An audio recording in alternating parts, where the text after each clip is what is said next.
Welcome to the Rim Break Rodeo. We hope this video helps.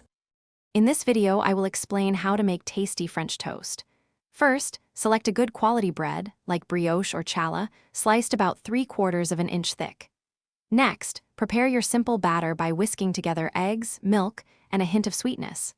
Remember to dip each slice quickly to ensure it absorbs just enough liquid without becoming overly saturated.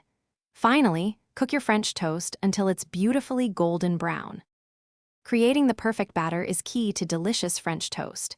In a shallow dish, whisk together 3 large eggs until they are well combined. Then, gradually incorporate 1/2 cup of whole milk or heavy cream for a richer texture. Stir in 1 tablespoon of granulated sugar and a small pinch of salt to balance the flavors. For an extra layer of warmth, add 1 teaspoon of vanilla extract. Proper dipping and cooking techniques ensure your French toast is never soggy.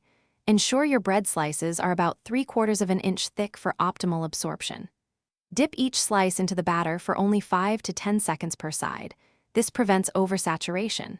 Heat a non-stick pan or griddle over medium heat, melting 1 tablespoon of butter. Cook each side for 2 to 3 minutes until golden brown and cooked through. Elevate your tasty French toast with a variety of delicious toppings. A simple dusting of powdered sugar offers a classic and elegant presentation. For traditional sweetness, generously drizzle with pure maple syrup.